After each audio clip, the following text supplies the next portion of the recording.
Alright, so we've been looking at phase change, temperature, energy, thermal energy, and we want to relate that back to work. And we've done that a little bit, right? Energy is energy is energy is energy. Okay, but there's the laws of thermodynamics, and the first law of thermodynamics basically is the law of conservation of energy. Okay, and the law of conservation of energy just says we cannot create or destroy energy. So whatever energy we start with is the energy we end with. It is allowed to change form, but we have to be able to account for it. We can't gain any, we can't lose any. It can be stated in a different way in the first law of thermodynamics. And the way we say it is the change in thermal energy, okay, and the symbol for thermal energy is U. Okay, so I guess I'll go ahead and I'll write that down. So thermal energy, or it's sort of a potential energy, thermal energy is a capital U. Okay, and so the first law of thermodynamics is also the law of conservation of energy, which says the change in thermal energy is equal to the heat added to a substance minus the work done by the object. Okay, so if you think about like an engine, okay, an engine works by heating up some liquid or some gas or some fluid, something that changes, okay, when you add energy to it. So when an internal combustion engine, the way it works is gasoline is burned in the presence of oxygen, and that creates lots of hot expanding gases that force a cylinder to move. So there's some heat added by the chemical reaction, and that causes some work. And so there is no free work out of that. It's coming from the chemical reaction. Okay, but that's basically the first law of thermodynamics. It's also the law of conservation of energy. Okay, basically the change in energy plus the work done equals the heat. However you want to use this equation, it's okay. But this is really cool. It allows us to think about some cool applications of using energy and how energy can be used. And of course, the way we use most of our energy, or it seems like a lot of our energy, is in heat engines. Okay, and a heat engine is something that takes thermal energy and makes useful work out of it. Okay, or mechanical energy. And I'm going to say it this: it converts thermal energy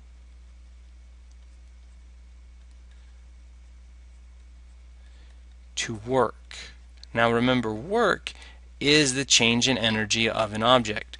Okay, so I'm going to say work, but I'm also going to say mechanical energy. Okay, so another way of thinking about work is mechanical energy. When you do work on something, it either gets higher in the air because you've given it potential energy, or it gets faster because you've increased its kinetic energy, or you've stretched or compressed a spring, but you have increased the energy of something. Okay, and there's a pretty cool animation of how an internal combustion engine works on Wikipedia. You should definitely look it up. But there's basically, this is an internal combustion engine is a very straightforward, very simple idea, and it's really not incredibly complex, and yet the fact that it works and everything is timed just right is kind of impressive. I mean, it's a pretty neat device. Okay, and so let's take a minute and look at that. An internal combustion engine has basically four main strokes. There's the ignition, which is not really a stroke. It's got three main parts, I suppose. It's got well, I guess you could say four. It's got two valves, okay, and valves can open and close. Well, that was not what I had in mind. Okay, so I'm trying to draw valves here, and so this is a valve, this is a valve. These valves can open, these valves can close. It's got a cylinder, so this whole area here, this is my cylinder. It's got a piston, that would be this block here. It's got a drive rod which is connected to the pistons, right? So this is actually on an arm, and this arm goes back and forth and it turns this drive rod, and this is actually where we get work, right? We get work out of this thing from right here. Now what happens, oh, and the all-important spark plug, I would not want to forget that. So up here we'll go ahead and we'll put a spark plug in here. Okay, what happens is one of these valves open. The intake valve opens, and in comes oxygen, in comes gasoline, and the cylinder goes, or the piston goes down. So valve opens and it pulls in a whole bunch of fuel and air so it can explode it, burn it, right? Then this valve closes and the piston starts to come back up.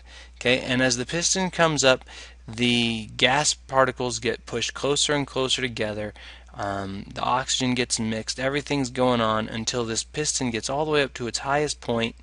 Okay, and then right then the spark plug ignites and it causes an explosion, right? And the gas particles start moving really, really fast, and the oxygen reacts with the gasoline. We get fire, we get heat, and it drives this piston back down. Okay, and that's where we get this useful work. It turns the crankshaft. All right. This explosion happens and both valves are closed so that this thing has no choice but to go down. Okay, and then the piston is going to come back up, and so this valve on the left side opens and out comes all our exhaust, all our fumes, all that stuff that comes out the end of your exhaust pipe. Okay, so the piston's on the way back up, and then the process repeats. It comes back down. Okay, so this is a 4-stroke engine, and basically the 4 strokes, there's the intake stroke where you bring in your fuel and your air mixture. There's the compression stroke, which is the stroke where the piston's going up. So the piston comes down. Compression, the piston goes up, squeezes the gases together. Then there's ignition, which is not a stroke at all. Okay, it's just where the spark plug lights the fuel air mixture. And ignition causes the power stroke or combustion. Okay. And the power stroke drives the piston down and we get some useful work out of it. And then there's the exhaust stroke where the piston comes back up, pushes the air out, okay, and we get a fresh start, and the whole process repeats. Okay, intake, compression, power, exhaust. And so it's this ignition and power stroke where everything happens. Here we get a really, really, really big increase in temperature. So this is thermal energy. Okay, that causes an expansion in the particles, causes the piston to move down, and this thermal energy does work. Now, cars are not very efficient, and no heat engine is really all that efficient. Cars are somewhere between 20 and 30% efficient most of the time, so a lot of your energy is actually wasted. Bummer, but it happens. Okay, now what about a refrigerator? Okay, this one makes sense because heat actually spontaneously flows from hot to cold. We know this is going to happen. And basically it depends on an energy difference. Okay, right here it's really, really hot, and on this side it's fairly cold. And this temperature difference needs to be maintained because these particles need to be able to expand into a colder area, right? It's conduction, it's convection, it's expanding gases. If this was just as hot down here as it was up here, the piston would get trapped. It wouldn't move. It couldn't work. Okay, so this depends on a temperature difference and heat flowing from hot to cold. Well, what about refrigeration? What about refrigeration? Okay, how do you get heat to flow backwards? Okay, well, think back to what you know about a temperature change. What does it take in order, or a phase change, I guess. What does it take in order to get a liquid to become a gas? So you have your liquid where your particles are close together, slipping around, free to move, okay, to a gas where the particles are all spread out. It doesn't involve a temperature change, it involves an energy change, right? And so energy has to go in, heat of vaporization. Okay. You guys are all familiar with how this works if you've ever been sweaty or used hand sanitizer, right? When you get a little hand sanitizer on you, you rub it on your hands and it dries off, but it makes your hands feel cold. That's because the liquid hand sanitizer is absorbing energy from you, and then that energy goes into these particles and they evaporate and they're carried away, so you lose some energy. How does a refrigerator get that to happen? That happens naturally because it's absorbing energy from you. A refrigerator gets that to happen by taking advantage of pressure and doing some work, right? If we want energy to flow backwards, some work needs to be done. So a refrigerator has basically two major parts and a whole bunch of coils. Okay, and your two major parts are an expansion valve and a pump, compressor pump. Okay, and one side is allowed to be under fairly low pressure, and the other side is going to be under high pressure. Now I want you to think about what that does. Okay, so this expansion valve is what can maintain the pressure difference. Otherwise we'd have the particles spontaneously flowing from high to low pressure. The pump actually creates the pressure difference. This is what does work. So this is doing work. Energy is added into the system. Okay, under high pressure, okay, this thing actually is forcing whatever's in these tubes to be a liquid. Okay, and so it's a hot liquid. All these particles are being compressed together, they're bouncing around, they're hitting each other, they're stuck, they can't get far enough apart to be a gas. They'd like to be a gas, but they can't be. And so they are rapidly doing what all hot things do. They are releasing energy to their surroundings. Okay? And if you've ever put your hand behind a refrigerator or underneath it, you can feel the warm air coming out. That warm air is, some of it's generated by this pump, but most of it's coming out from inside your refrigerator. Okay? That's what the refrigerator does. It moves warmth from inside to outside. Now, this expansion valve lets a little bit of this hot liquid in to this side. It happens fairly slowly, so we get only a few particles at a time.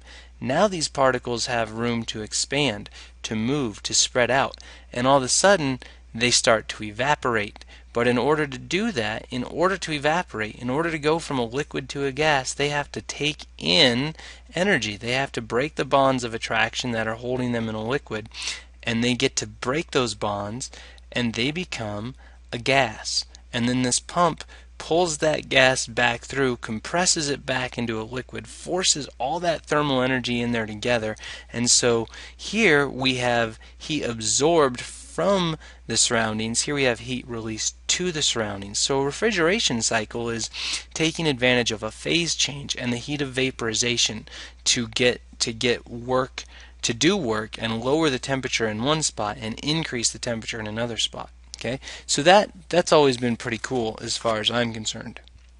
Okay, a heat pump can go both ways, right? A refrigeration only goes one way. A heat pump can do it in two directions.